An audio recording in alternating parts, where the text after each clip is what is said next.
अतिशय महत्त्वाची बातमी, कारण उत्तर कोरिया अमेरिकेविरुद्ध युद्धात उतरण्याची शक्यता आहे। इराण आणि मध्य पूर्वेत कोरियाचे अनेक नागरिक आहेत, त्यामुळे कोरियन नागरिकांना धक्का लागला तर आम्ही युद्धात उतरू असा थेट इशारा उत्तर कोरियाचे सर्वेसर्वा किम जोंग उन यांनी अमेरिकेला दिलाय। उत्तर कोरिया अमेरिकेविरुद्ध युद्धात उतरेल असं किम जोंग उन यांचं म्हणणं आहे। इराण आणि मध्य पूर्वेत आमचे नागरिक आहेत आणि त्यांच्यापैकी जरी एकाला जरी धक्का लागला तर नॉर्थ कोरिया अमेरिकेविरुद्ध युद्धात उतरेल अशी धमकीच उत्तर कोरियाचे सर्वेसर्वा किम जोंग उन यांनी अमेरिकेला दिली आहे।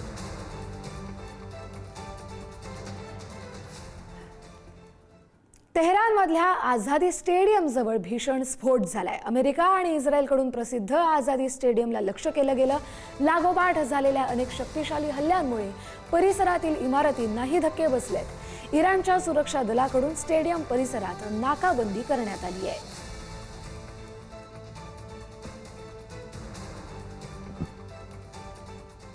तेल अवीवच्या रमत गान या भागात इराणनं हल्ले चढवलेत। या हल्ल्यात अनेक बहुमजली इमारती आणि व्यावसायिक संकुलांचं नुकसान झालंय। स्फोटांच्या तीव्रतेमुळे रस्त्यांवरील वाहनंही जळून खाक झाली आहेत। स्थानिक नागरिक आणि सुरक्षा रक्षकांकडून ढिगाऱ्याखाली अडकलेल्यांचा शोध घेतला जातोय।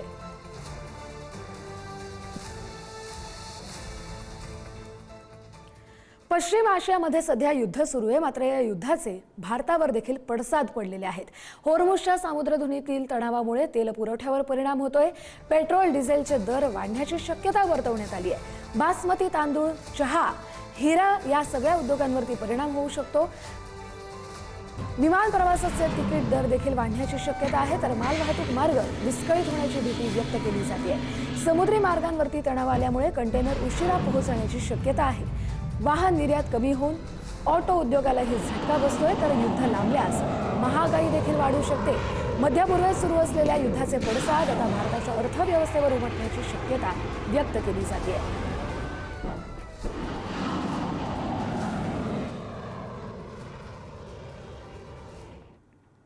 इस्रायलच्या इशाऱ्यानंतर बेरूतमध्ये गोंधळाचं वातावरण निर्माण झालंय। बेरूतमधली उपनगरं रिकामी करण्यासाठी नागरिकांची धावपळ सुरू झाली आहे। हिजबुल्लाच्या ठिकाणांवर हवाई हल्ल्याचा इशाराही दिला गेलाय, त्यामुळे नागरिकांमध्ये भीतीचं वातावरण पसरलंय। इस्रायलच्या लष्करानं दक्षिण बेरूतच्या 4 मोठ्या उपनगरांना रिकामं करण्याचा इशारा दिल्यानंतर लेबनॉनची राजधानी बेरूतच्या रस्त्यांवर हजारो नागरिक जीव वाचवण्यासाठी धडपडतायत। जे वाहन मिळेल त्या वाहनानं आणि साहित्यासह ते घराबाहेर पडतायत।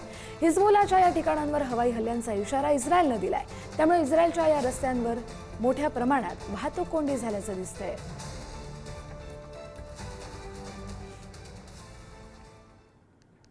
इराणच्या शक्तिशाली लष्करी संघटनेच्या तळावर हल्ला झालाय। इराणची शक्तिशाली लष्करी संघटना इस्लामिक रेव्होल्युशनरी गार्ड कॉर्प्स हिच्या अंतर्गत अत्यंत सुरक्षित मानल्या जाणाऱ्या दमावंद क्षेपणास्त्र तळावर मोठा हल्ला झालाय। तेहरानच्या पूर्वेला असलेल्या या भूमिगत तळाचं या हल्ल्यात प्रचंड मोठं नुकसानही झालंय।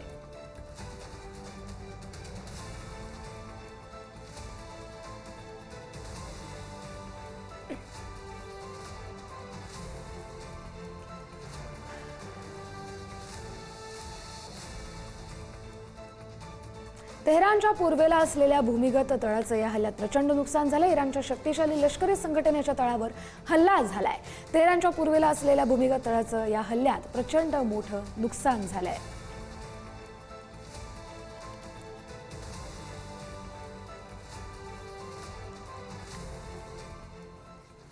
आपल्यासोबत जोडले गेलेले आहेत निवृत्त ब्रिगेडियर हेमंत महाजन सर। आपलं पुढारी न्यूजमध्ये स्वागत आहे। सध्या जी पश्चिम आशियामध्ये युद्धजन्य परिस्थिती उद्भवली आहे, त्याचबरोबर आता हा सगळा जो व्यापार सुरू आहे तो भारताच्या दृष्टीने अतिशय महत्त्वाचा आहे, कारण भारतानं आता इराणच्या बुडत्या युद्धनौकेच्या मदतीसाठी धावल्या असं देखील एकीकडे सांगितलं जात आहे।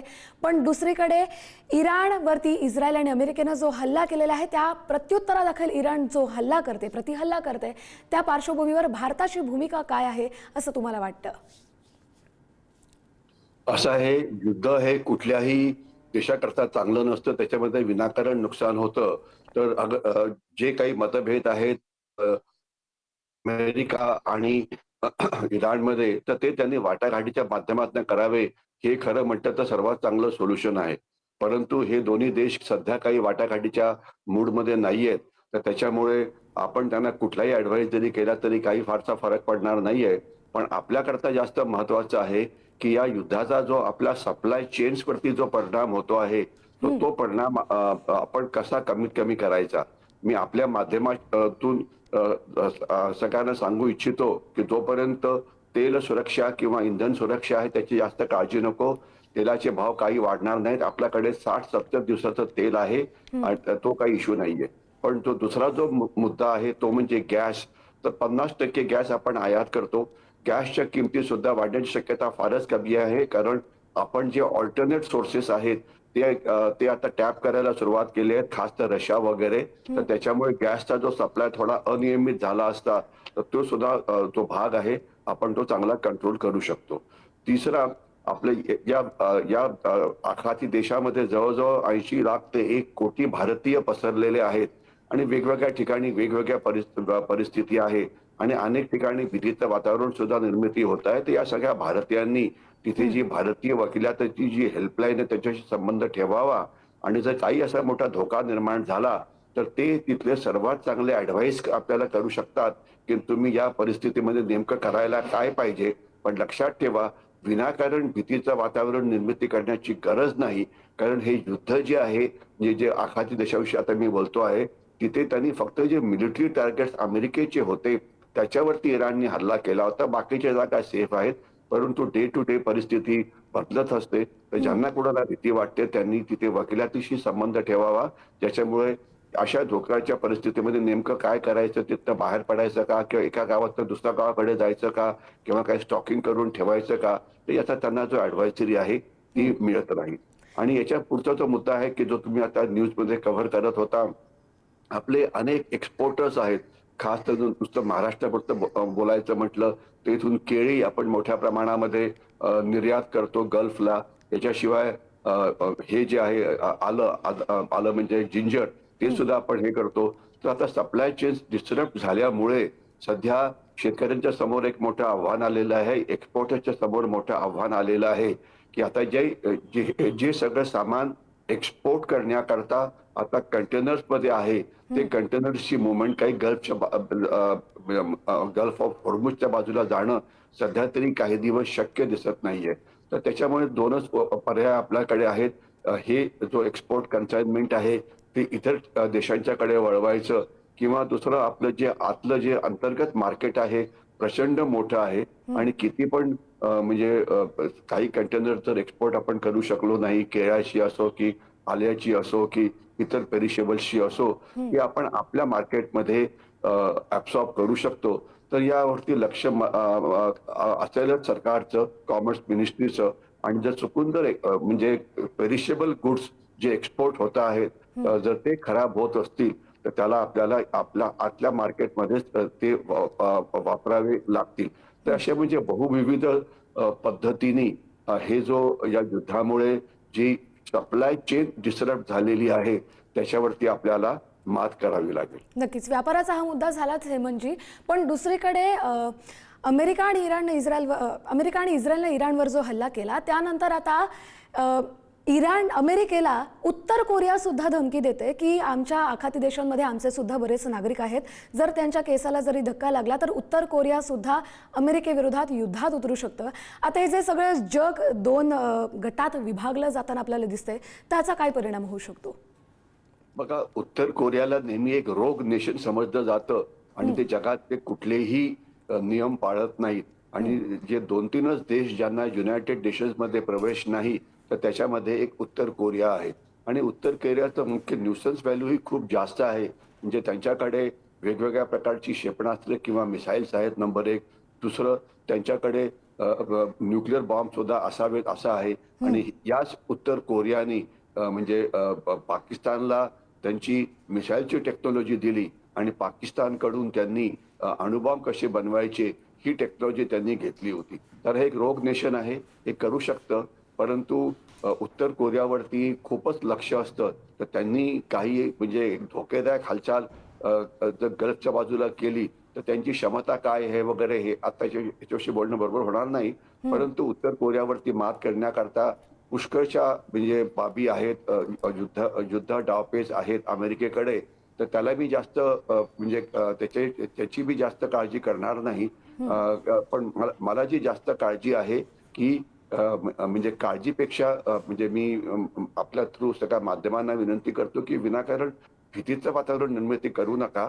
कारण जो धोका भारतीयांना आहे तोच इतर नागरिकांना सुद्धा आहे. मी आपल्या माहिती करता आखाती देशामध्ये किंवा मिडल ईस्टमध्ये जवळजवळ 55% जी लोकसंख्या आहे ती बाहेरनं आलेली आहे. म्हणजे तिथले जे मूळचे नागरिक जे तिथले रहिवासी आहेत ते 45% सुद्धा कमी आहेत. तर म्हणून सिच्युएशन बदली होत राहते. पण आता मला वाटतं युद्धाचा जो ज्वर आहे तो कमी होईल. याचं कारण असं की युद्ध लढण्याकरता मुख्य तुम्हाला शस्त्र आणि अम्युनिशन राहतात आणि ज्याप्रमाणे म्हणजे जे मिसाईल स्ट्राईक जे इराणकडनं होत होते तर ते आता 75% कमी झालेले आहेत. याचा अर्थ सरळ आहे की त्यांनी जी मिसाईल्स फायर केली त्यानंतर एकदा मिसाईल फायर झालं की ते गेलं. तर तुम्हाला त्याची बदली करण्याकरता नवीनच मिसाईल घ्यावं लागतं आणि नवीन मिसाईल वॉर हे अतिशय खर्चिक वॉर आहे. म्हणजे अतिशय कॉस्टली वॉर आहे. किंमत त्याची फार असते. तर त्याच्यामुळे जास्त वेळ मिसाईलच्या मदतीने लढणं हे सोपं नाही. तर आता हल्ल्याची तीव्रता ही कमी झालेली आहे आणि इराणवरती अमेरिकेने कंप्लीट एअर डॉमिनन्स आता तयार केलेलं आहे.